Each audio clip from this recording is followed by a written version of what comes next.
Hay temas que te interesan e impactan, que merecen ser charlados aquí, entre dos. Abramos el diálogo, la conversación y la reflexión con nuestra anfitriona, Patricia Betaza.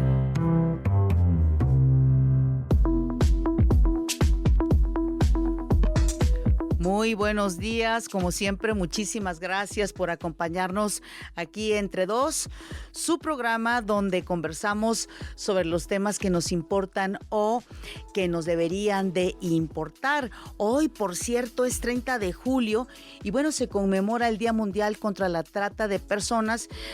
Una conversación necesaria, un tema importante del que debemos estar pendientes y sobre todo denunciar cuando así suceda la trata de personas. Hoy, este jueves de medio ambiente, bueno, pues vamos a hablar, ¿saben ustedes de qué? Del tráfico de hormigas, así como lo están escuchando. Increíble, parece un cuento de no sé si gótico o un cuento especial, pero hay tráfico de hormigas y por supuesto vamos a ver por qué se da este tráfico y sobre todo también hablar de la relevancia de nuestras hormigas, qué es lo que hacen en el medio ambiente. Y también vamos a hablar sobre la ingeniería civil que hoy ha tenido una gran relevancia con el uso de la inteligencia artificial que, por ejemplo, ayuda en muchos casos a que ante situaciones como los terremotos, este tipo de tecnología eviten colapsos de edificios. De hecho, por ejemplo, acaba de ocurrir el terremoto en Japón de gran magnitud, sin embargo, a pesar de la fuerza, no se registraron tantos colapsos de edificios. Sí, toda esta tecnología que ha evolucionado por fortuna para hacerle frente a este tipo de catástrofes como los terremotos. Les recuerdo que estamos en nuestras redes sociales, en Facebook, Instagram, en X, en Threads, también en nuestro sitio web noticias.imer.mx y siempre abierto nuestro WhatsApp 55 66 31 24 27. Acuérdense, queremos escuchar, saber sus comentarios, sus críticas y las sugerencias que consideren ustedes que debemos de conversar aquí Entre Dos, su programa.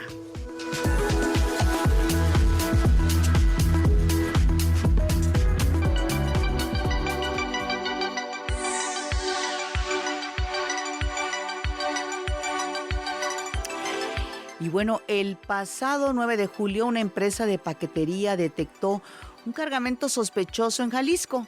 Venía en pequeños tubos de ensayo y estaba escondido en juguetes.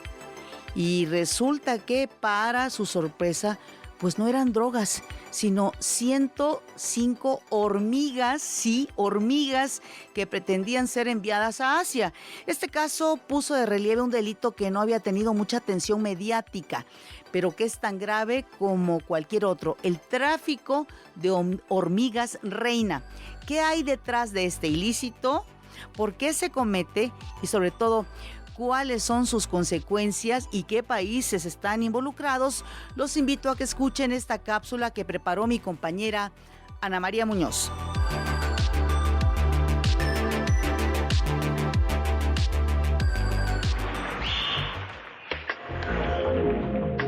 Las hormigas reinas son fundamentales para la supervivencia de estos insectos. Son las únicas capaces de poner huevos, por lo que solo ellas pueden fundar una colonia. De sus huevos nacen las obreras, los machos y las futuras reinas. A mediados de la década pasada, comenzó a ser tendencia tener granjas de hormigas como mascotas. Para muchas personas es atractivo verlas caminar hacia el hormiguero cargando porciones de comida, y muchas tienen curiosidad por saber cómo se forma y organiza una colonia. Pero como para tener esta última es preciso contar con una reina, en poco tiempo surgió un nuevo delito: el tráfico mundial de estos insectos. El contrabando de hormigas reina se ha convertido en un gran negocio en África Oriental. Principalmente son enviadas a China, Estados Unidos y Europa, donde, según páginas especializadas, una sola hormiga reina puede llegar a venderse hasta en 4,000 pesos mexicanos. En Kenia es en donde se ha registrado la mayoría de los casos de tráfico de hormigas reina. De acuerdo con reportes de AP y Reuters, en mayo de 2025, un tribunal condenó a 2 adolescentes belgas, un hombre vietnamita y un keniano, a 1 año de prisión o a una multa de casi $8,000, alrededor de 140,000 pesos, por intentar sacar de Kenia casi 5,000 hormigas reina vivas. En marzo de este año, un hombre chino y otro keniano fueron acusados de tráfico ilegal de especies tras intentar sacar de contrabando más de 2,000 hormigas reina vivas. El ciudadano chino le había pagado al keniano $77, casi 1,400 pesos, por cada 100 hormigas. En México, el pasado 9 de julio se registró el primer aseguramiento de este tipo. La Procuraduría Federal de Protección al Ambiente informó que se detectó un cargamento de 105 hormigas reina que pretendía ser enviado por paquetería desde El Salto, Jalisco, hacia Laos, escondido en juguetes.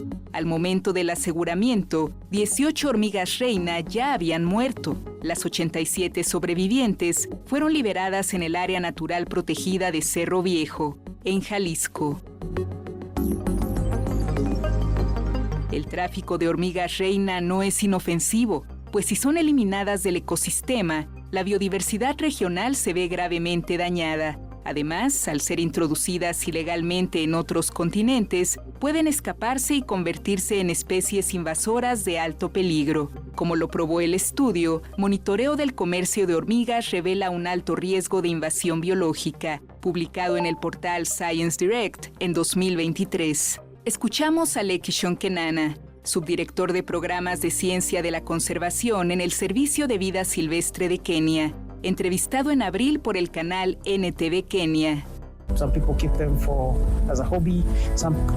Algunas las conservan porque creen que tienen feromonas y propiedades antibacteriales útiles que se pueden extraer de ellas. La ley, nuestra ley, que es la Ley de Vida Silvestre, Conservación y Gestión, capítulo 376, tiene una definición clara de lo que es la vida silvestre. La vida silvestre es ese animal junto con sus hábitats e incluye plantas, cualquier animal y plantas salvajes, su hábitat y su biodiversidad.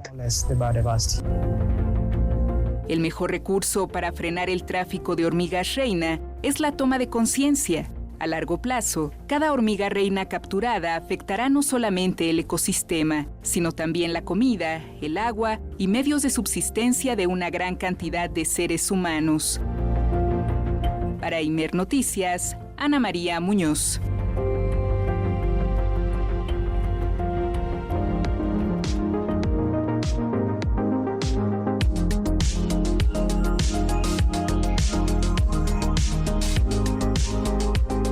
Y bueno, para hablar más respecto a las hormigas reina y bueno, para entender todo esto, agradecemos que esté con nosotros aquí entre dos Miguel Vázquez Bolaños. Él es biólogo con doctorado por la Universidad de Guadalajara, profesor investigador en el Centro de Estudios en Zoología del Departamento de Botánica y Zoología de la UDG.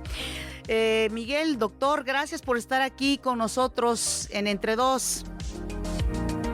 Buenos días, muchas gracias a ustedes por la invitación. Doctor, pues primero que nada, la verdad, estamos sorprendidas por lo que escuchamos, ¿no? No nos imaginábamos que existiera pues este tráfico ilegal de hormigas reina, doctor. Y decíamos, suena como un cuento gótico, como algo así totalmente fuera de la realidad, pero platíquenos la relevancia primero pues de las abejas reina, doctor. Bueno, las hormigas... Perdón, voy a retomar. Sí, es que dije sí, abejas, se me fue. Es. Perdón, ¿puedo hacer la entrevista, sí? Voy. 3, 2, 1, 0. Para conocer más al respecto de lo que acabamos de escuchar, agradezco que esté aquí entre dos. El doctor Miguel Vázquez Bolaños, él es biólogo con doctorado por la Universidad de Guadalajara, profesor investigador en el Centro de Estudios en Zoología del Departamento de Botánica y Zoología de la UDG. Doctor, muchas gracias por estar con nosotras. Buenos días. Buenos días, gracias a ustedes por la invitación, a sus órdenes. Doctor, y le decía yo que nos había llamado la atención esto del tráfico ilícito de hormigas reina, doctor. Primero, entender la importancia de lo que son las hormigas reina. Bueno, las hormigas reinas son fundamentales para un hormiguero. Una colonia de hormigas se funda generalmente por una sola reina. Y esa única reina es la encargada de iniciar esta nueva colonia. Y ella es la mamá de todas las hormigas que vemos trabajando, colectando hojas en el jardín, llevando alimento de las casas, etc. Todas las hormigas que están trabajando en el hormiguero son hembras estériles y todas son hermanas entre sí, hijas de esa única reina. Entonces la reina es el único ente fértil de la colonia y su única función es la reproducción. Y esto lo saben ahora personas que tienen negocios y lo que hacen es colectar reinas para venderlas y que las personas tengan sus hormigueros en casas. ¿Y de qué manera sirven o ayudan estas abejas reina en casa? Perdón, otra vez. ¿Y de qué manera ayudan estas hormigas reina tenerlas en casa, doctor? Pues para muchas personas es una afición ver el comportamiento de las hormigas, el admirar cómo construyen el hormiguero, porque a veces los hormigueros artificiales tienen algunas partes transparentes donde se puede apreciar este área de cómo construyen. Muchas personas son interesadas en el comportamiento de las hormigas, pero bueno, también entre los coleccionistas, pues esto ha sido algo muy codiciado últimamente y más aún si se trata de especies de otros países, es decir, especies exóticas. Porque incluso en algunas plataformas vemos que se están vendiendo las hormigas reina, doctor. A ese nivel ha llegado. Y sí, así es, se ha vuelto un negocio y cada vez más personas están acudiendo a esta situación. No sé si sea algo realmente relevante para que las personas puedan entender el comportamiento o si es meramente una afición y una obsesión por tener y coleccionar hormigas. Ahora, ¿esto podría tener algún impacto dentro del ecosistema en el que las hormigas reina tienen una importancia, doctor? Sí, claro, porque el momento en que salen las reinas nuevas que se van a encargar de fundar nuevos hormigueros, es un día al año. Es algo que se puede comparar con el día en que salen las chicatanas, que las personas en ciertas partes de México consumimos. Esas chicatanas son los reproductores de una especie de hormiga. Y bueno, si ese único día que salen las reinas, que son las encargadas de iniciar nuevos hormigueros, se colectan todas, pues no va a haber más hormigueros y poco a poco la población se va a ir viendo afectada. Ahora, también nos gustaría saber aquí entre dos, doctor Miguel Vázquez Bolaños, es ¿cuántos tipos de hormigas existen, además de la reina? Está la reina, generalmente una reina por hormiguero. Está el macho, que es el encargado de fecundar esa reina, y ese macho solo está vivo un día al año, fecunda la reina y muere. Y la reina es la que se encarga de fundar el hormiguero y vive 10 o 20 años. 10 y o además 20 años. Y además están las obreras, que son hembras estériles, que se encargan de todas las demás tareas de la colonia, excepto la reproducción. Y en las obreras, a veces hay de varios tamaños, en donde se pueden distinguir obreras y soldados, y ellas son las que se encargan de colectar alimento, defender la colonia, limpiar y cuidar a la reina, alimentar a las nuevas obreras, etc. Ahora, ¿usted cree que entre las personas hay esta conciencia sobre la importancia que tienen las hormigas y sobre todo qué hacer cuando de pronto en casa tenemos ahí que llegan de una, pues, una jauría, por así decirlo, de hormigas, doctor?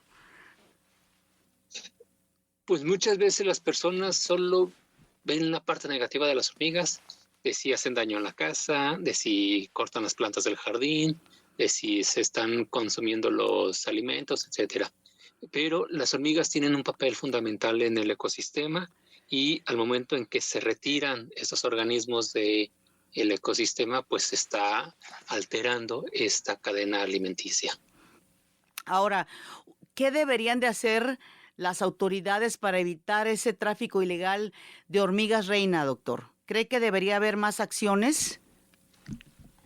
Sí, yo creo que además de reforzar los puntos de revisión, ya sea las aduanas en aeropuertos, puertos marítimos y puertos terrestres, lo que debería de suceder es que deberían investigar y revisar esos sitios en internet donde se compran y venden hormigas al por mayor. Y no solo hormigas, también hay una gran variedad de organismos que son comercializados. Y lo peor es que a veces son de un país a otro. Y bueno, eso implica que se introduzcan especies y eso tiene consecuencias graves para los ecosistemas. Sin duda. Y ahora, como ciudadanas y ciudadanos, ¿qué debemos de hacer si de pronto tenemos ahí o nos encontramos con hormigas en casa o en el jardín?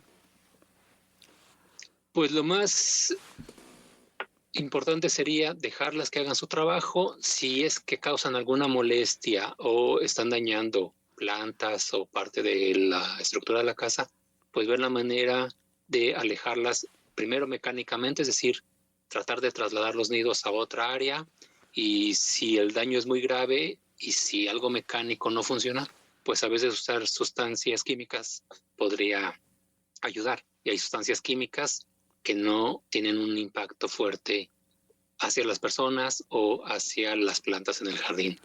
Ahora, ¿qué desde su punto de vista se debería de hacer para que tengamos la conciencia precisamente, doctor Miguel Vázquez Bolaños, de que las hormigas tienen una importancia en nuestro ecosistema? Porque la verdad hay mucho desconocimiento al respecto.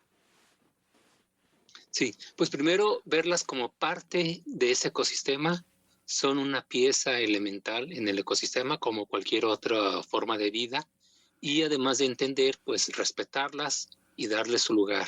No verlas como algo que va a afectarnos, sino como algo que está ahí. Hay que aprender a convivir con ellas y hay que saber y ver la forma en que ellas puedan mantenerse en su lugar y también nosotros mantenernos a salvo. Ahora, ¿en qué países se está dando sobre todo este fenómeno de la comercialización de las abejas reina, doctor? ¿Se sabe algo al respecto? Sí, en Europa, en Asia y en América. Y el asunto es que se compran especies de hormigas de otro continente o de otro país. Así es. Pues sí, lamentablemente, como usted dice, esto se ha puesto de moda y que incluso hay hasta aplicaciones donde ya están a la venta las hormigas reina, pero insisto, doctor, muy importante que todas y todos tengamos conciencia sobre su importancia en nuestros ecosistemas y sobre todo, pues, respetarlas, no tratar de destruirlas como ocurre en la mayoría de los casos, doctor. Sí, así es. Bueno, lo principal es tratar de entender por qué se da esta situación. Tal vez todo comenzó con una buena intención, pero las buenas intenciones a veces no acaban bien.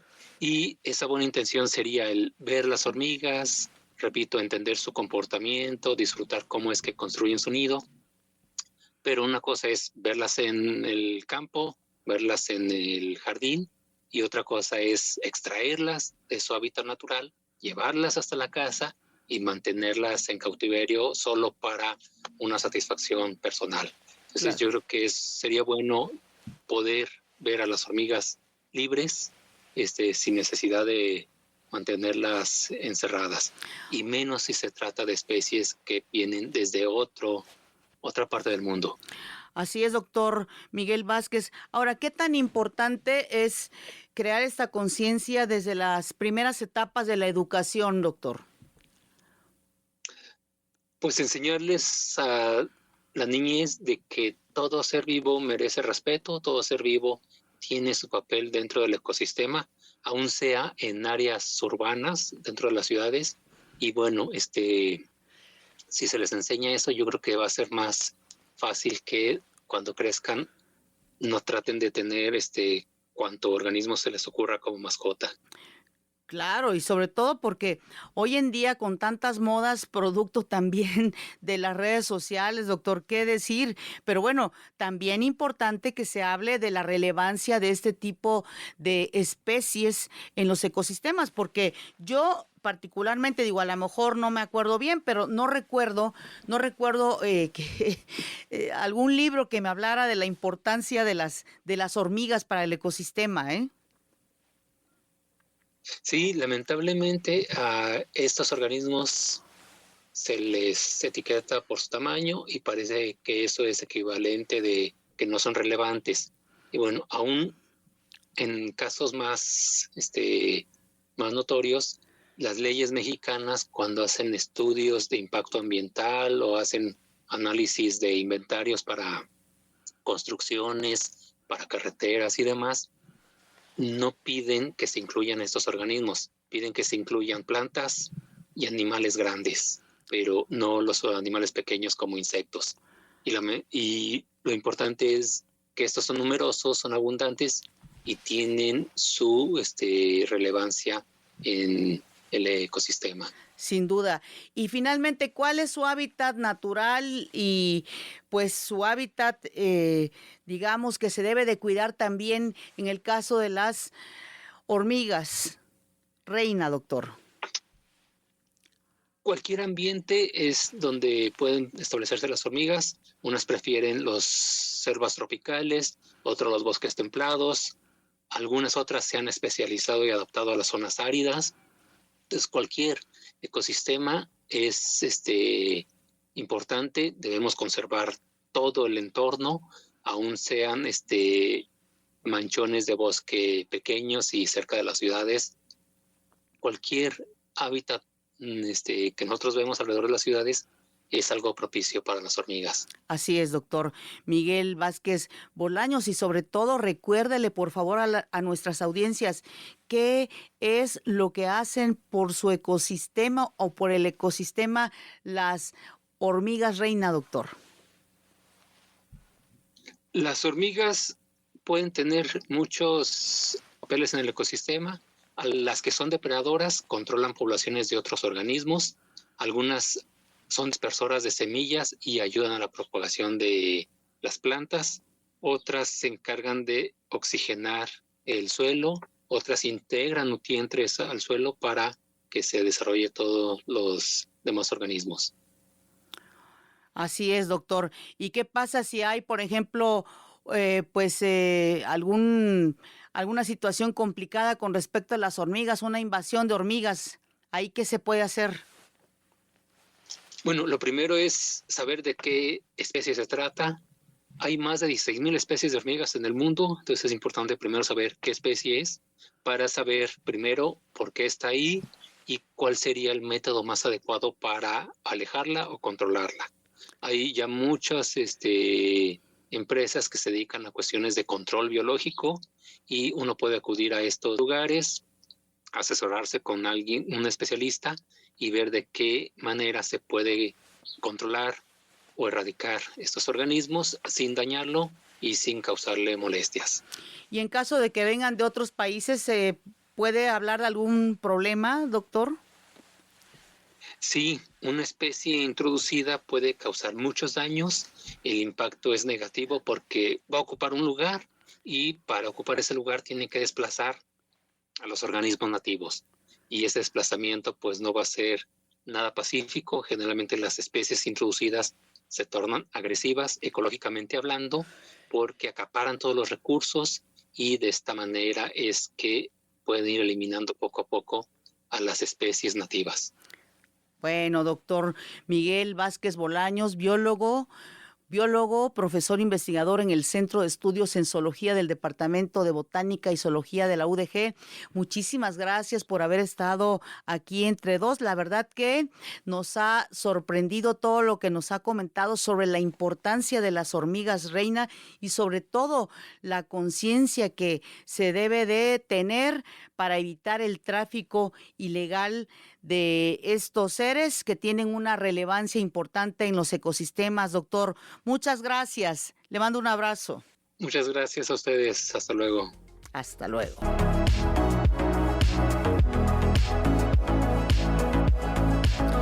Y bueno, seguimos impactadas e impactados con lo que acabamos de escuchar por parte de este especialista y sobre la importancia de nuestras hormigas, lo que implica cuidarlas para pues no afectar nuestros ecosistemas, pero sobre todo también conciencia y evitar estas modas pues de tenerlas en casa, de comprarlas, en fin, porque sin duda que tendrá un impacto serio.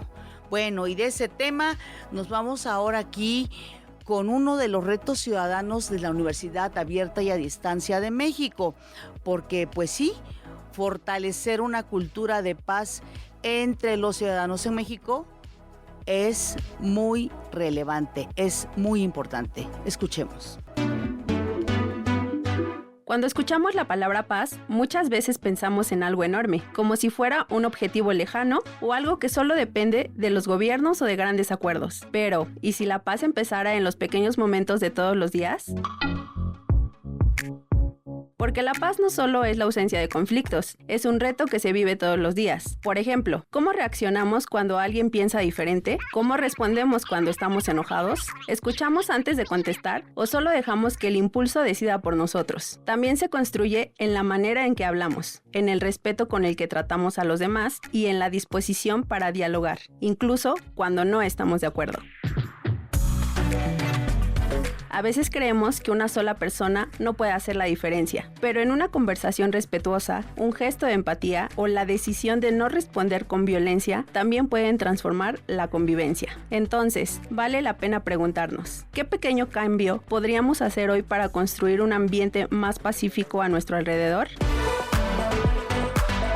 La Universidad Abierta y a Distancia de México te reta a fortalecer una cultura de paz a través de las acciones que realizas cada día, porque la paz no solo se desea, también se practica. ¿Te animas a intentarlo? Conoce este y otros retos en unadmexico.mx/retos-ciudadanos. La paz comienza con la forma en que decidimos convivir cada día.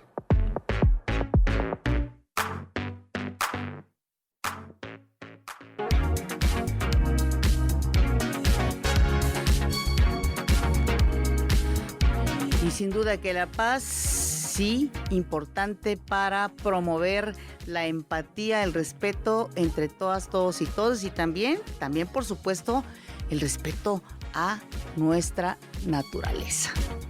Bueno, nos vamos a ir a una pausa, acuérdense, estamos en todas las redes sociales y nuestro WhatsApp abierto siempre, 55 66 31 24 27. Regresamos aquí entre dos.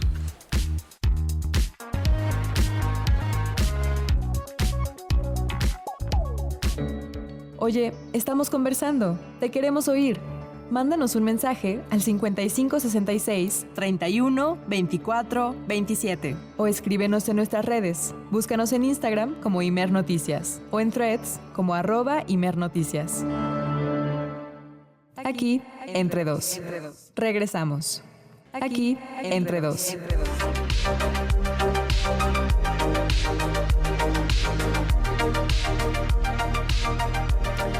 Últimamente hemos sabido de terremotos pues muy relevantes, muy importantes por su impacto. Recientemente el de Japón, el de Venezuela, pero les quiero hablar de un caso específico. El 27 de febrero del 2010, tras el terremoto de magnitud 8.8 que sacudió Santiago de Chile, muchos hospitales convencionales colapsaron o sufrieron graves pérdidas de equipamiento médico. pero el hospital militar no. Por el contrario, operó al 100% durante y después de la catástrofe. Bueno, este inmueble pudo mantenerse en pie gracias a dispositivos especiales. Y bueno, la verdad es que por fortuna cada vez hay más dispositivos que pues evitan por lo pronto colapso de edificios. Escuchemos esta información que nos preparó mi compañera Ana María Muñoz.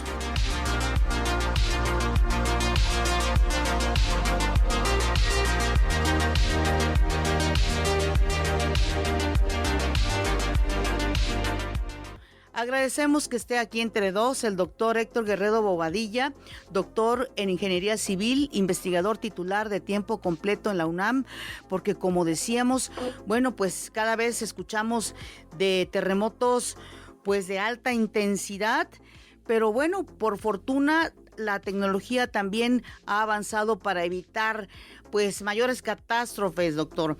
Qué gusto saludarlo, muy buenos días. Muy buenos días, el gusto es mío, espero que me escuchen bien. Perfecto, doctor. ¿Qué nos puede comentar al respecto? Sí, mire, pues sí, el uso de la tecnología nos permite tener mejores construcciones, mejores métodos constructivos, mejores maneras de defendernos contra los sismos. Y bueno, es un gusto para mí contarles que en México, al igual que en otras partes del mundo, pues está llegando esta tecnología y bueno, pues cada vez se están construyendo construcciones más seguras que nos van a permitir pues estar mejor, defendernos mejor de los terremotos, ¿no? Así es, que además tienen consecuencias, como nos han indicado, devastadoras en muchos de los casos. Doctor, en el caso de México, ¿qué tipo de tecnología se ha utilizado desde los sismos del 85 para acá, pues para evitar colapsos de edificios, doctor?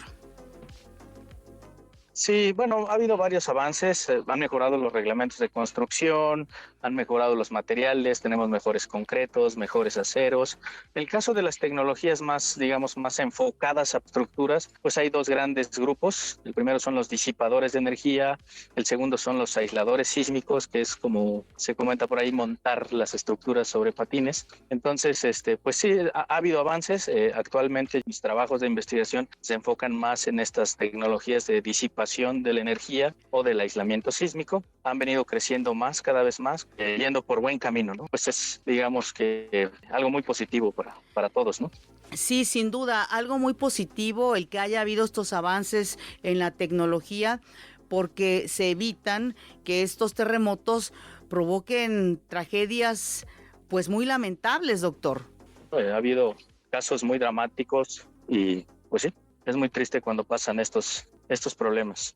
Ahora, en el caso de la tecnología que se ha utilizado en México, se habla de este aislamiento sísmico, que es una especie de edificio sobre patines. Para entenderlo mejor, ¿de qué se trata, doctor? Sí, son dispositivos que se colocan entre cimentación y la estructura del edificio, ahí colocados, y lo que hacen es que cuando hay un terremoto, se mueve el suelo con la cimentación, pero se corta, o sea, estos patines o estos aisladores cortan el movimiento, pues ya sube muy poco movimiento al edificio, ¿no? Y como se mueve poco, pues se daña poco. Esa es la función, es muy simple el concepto en realidad. Sí, y también llama la atención, por ejemplo, en el caso de Japón, que es un país pues también con alta sismicidad como el caso de México, y sin embargo, a pesar de la fuerza de los terremotos, pues no ha habido tal colapso como ha ocurrido en otras partes del mundo, como recientemente en Venezuela, doctor. ¿Tiene que ver también la tecnología?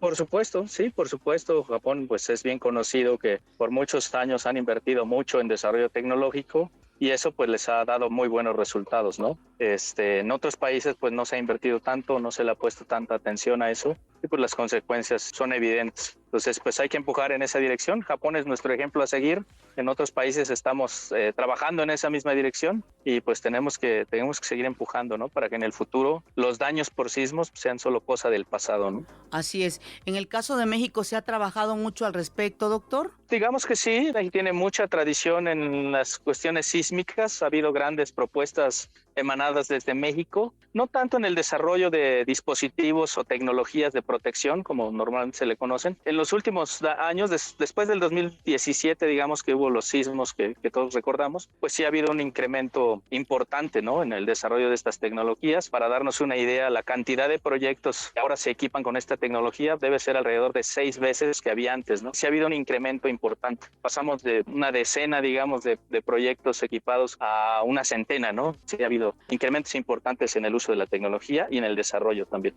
Ahora, los cimientos hidráulicos, así se les llaman, y por ejemplo, esto de los patines o aislamiento sísmico, ¿son similares? ¿Ayudan para lo mismo en el caso de los terremotos, doctor? Digamos, son diferentes. A todos se les llama sistemas de protección sísmica. De hecho, hay un curso, por ejemplo, en la UNAM, donde yo doy clases en el posgrado, que se llama así, sistemas de protección sísmica, pero se agrupan en esa área, digamos. Y ya dentro de esa, pues están los disipadores, que, digamos, disipan energía, se colocan dentro de una estructura, normalmente en forma de diagonal, aunque no todas las diagonales disipan energía, pero algunas sí son, digamos, son disipadores y se ven normalmente en forma de diagonales, como las que tiene la Torre Mayor allá en Reforma, en la Ciudad de México. Y los otros son aisladores, que esos van en la base, ¿no? A veces se les llama también aisladores de base, y esos cortan movimiento. Entonces, mientras que los disipadores absorben la energía que ya entró al edificio, sí, doctor, los cortan el movimiento para que no entre energía al edificio. Doctor Héctor Guerrero,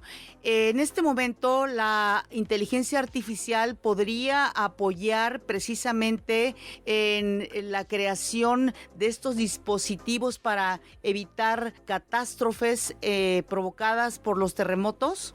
Sí, por supuesto, de muchas maneras. Es una herramienta muy poderosa que se está usando en muchas áreas del conocimiento, en muchas áreas de la ingeniería. Y en este caso, por supuesto, ¿no? Es una herramienta muy poderosa que actualmente nos está ayudando a entender cosas que antes no comprendíamos por las capacidades que tiene, ¿no? Entonces sí, definitivamente, ¿no? Es una gran herramienta que hay que aprovechar. De hecho, la estamos aprovechando de muchas maneras y sí, en el futuro nos va a ayudar a tener mejores construcciones. Ahora, ¿la tecnología es suficiente cuando, por ejemplo, cada vez vemos edificios pues altísimos, edificios por todos lados, en el caso de la Ciudad de México, que es una ciudad sísmica? Es decir, ¿puede ayudar a evitar estos colapsos durante terremotos, doctor? Por supuesto, obviamente, como cualquier herramienta, pues hay que usarla como debe usarse, hay que usarla bien, ¿no? Cualquier herramienta que usemos, pues hay que aprender a usarla y usarla bien. Claramente que si no se usa bien, pues obviamente empezará a haber problemas, como cualquier otras áreas, no solo del conocimiento, sino de la aplicación y de la vida. Pues si usa una herramienta y la usa bien, da buenos resultados. Si no la usa bien, pues obviamente no da buenos resultados. Entonces, lo que tenemos que preocuparnos es porque usemos bien esta herramienta para que nos ayude a construir, digamos, la infraestructura que necesitamos y de cualquier tamaño en realidad. Pues sí, nos va a ayudar a tener mejores construcciones, definitivamente. ¿Usted considera que las construcciones que se han hecho recientemente ya cuentan con todo este tipo de recursos pues técnicos de ingeniería civil para evitar colapsos durante los terremotos, doctor? Bueno, es una pregunta muy buena, muy compleja de responder, y le voy a decir, hay muchas razones para, digamos, hay muchos enfoques. Digamos que si todo se hace bien, pues sí, o sea, si todo se hace bien y la naturaleza no nos manda un terremoto mayor al que consideramos, pues todo debe funcionar bien, porque los reglamentos son buenos reglamentos, los procedimientos constructivos son buenos normalmente, conocimientos técnicos que tenemos actualmente son buenos, pero si todo se hace bien, ¿no? Si todo se sigue al pie de la letra. Si no, pues también hay, pues sí. Hay una falta de aplicación de reglamentos, por ejemplo, en muchas partes del mundo, no solo en México, y eso es algo también en lo que tenemos que trabajar. Tenemos que revisar lo ya construido y que se construyó hace muchos años, cuando los reglamentos no eran tan buenos todavía, o había cosas que no se conocían. Hay que mejorar esas construcciones, hay que reforzarlas. O sea, lo nuevo construirlo pues con los conocimientos más recientes, usando las mejores tecnologías, y lo viejo pues hay que reforzarlo usando ya los conocimientos que tenemos y las herramientas disponibles. Oiga, doctor, además de estos dispositivos de los que usted nos ha comentado, como el caso de, pues sí, de estos patines, por llamarles de alguna manera, que ayudan a evitar colapsos de las edificaciones, en este momento hay algunos proyectos que estén ustedes investigando para, pues sí, reforzar precisamente a las edificaciones en zonas sísmicas de nuestro país. Sí. Bueno, yo trabajo en el Instituto de Ingeniería de la UNAM y ahí pues hay grupos de investigación que nos dedicamos a eso, ¿no? Investigamos no solo las tecnologías que ya existen y cómo usarlas de mejor manera, de manera más eficiente, proponer métodos para que sean más eficientes a la hora de usarlos, sino además también desarrollan nuevas propuestas tecnológicas. El estudiante que pues está desarrollando un nuevo dispositivo, pues innovador y apoya mucho a cierto grupo de estructuras. Otro doctorando desarrolló unos elementos prefabricados de concreto reforzado, suena muy técnico, pero unos elementos, digamos, que ya no se dañan, ¿no? Tienen unos arreglos ahí que disipan la energía y ya no se dañan, entonces eso es fabuloso. Pues todo eso se está desarrollando, estos proyectos y otros, para mejorar y que en el futuro, como le decía hace rato, pues las estructuras ya no se dañen, ¿no? Que haya un sismo y que en lugar de salir corriendo de los edificios, adentro es más seguro, ¿no? Que afuera. Estas tecnologías, los aisladores, los disipadores, no solo evitan el colapso, también reducen mucho los daños. Eso es importante porque a veces, como pasó ahora en Venezuela, vimos que el aeropuerto quedó destrozado, ¿no? Pero estructuralmente está bien el edificio. Pues no solo es la parte estructural, sino el resto, que es no estructural, le llamamos. Así es, además de estos deslizantes, sistemas deslizantes, de toda esta tecnología que pues se tiene que implementar para evitar daños. Doctor, yo quisiera preguntarle finalmente, usted como pues experto en ingeniería civil, pero además como investigador, ¿qué le gustaría que se impulsara más en el caso de nuestro país? Pues sí, que sabemos que es altamente sísmico en muchas partes, para evitar pues que se colapsen edificaciones y además se eviten catástrofes. Desde su punto de vista, doctor. Pues faltan varias cosas. La más importante es que en todos los posgrados de ingeniería se implementen materias relacionadas con el tema. Actualmente manejamos unos conceptos que se llaman resiliencia sísmica, operación continua, después de un sismo.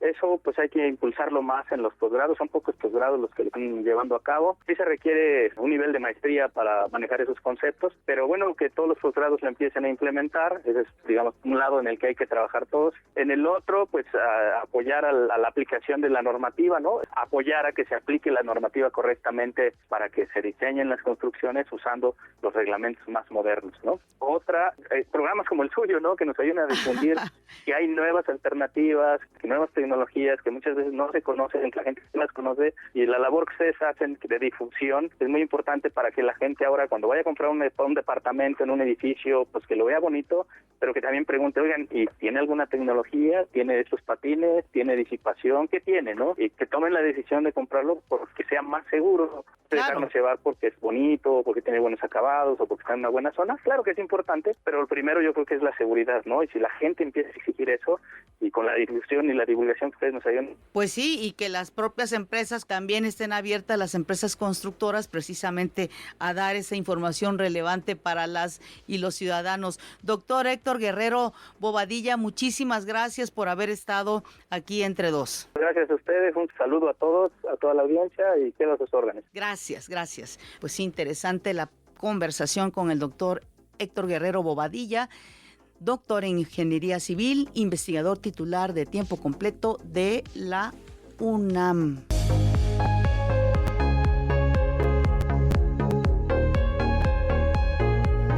Y como ya por fin se está acercando el fin de semana, quiero decir, le vamos a adelantar algunos eventos culturales del Fondo de Cultura Económica que nos tienen mis compañeros de la banda librera.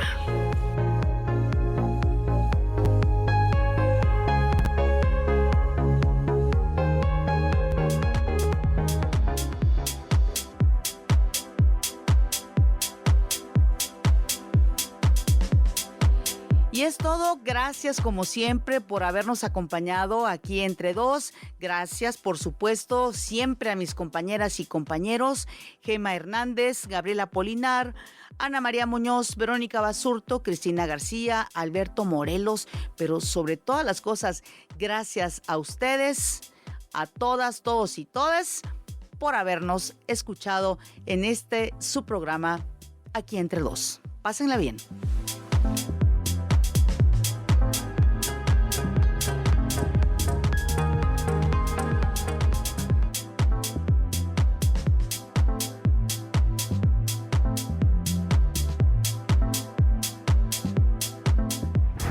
Hasta aquí por hoy.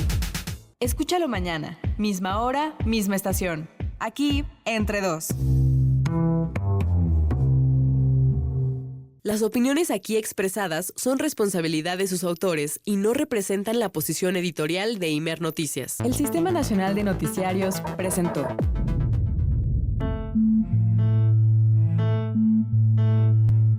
Hay temas que te interesan e impactan, que merecen ser charlados aquí, entre dos. Abramos el diálogo, la conversación y la reflexión con nuestra anfitriona, Patricia Betaza.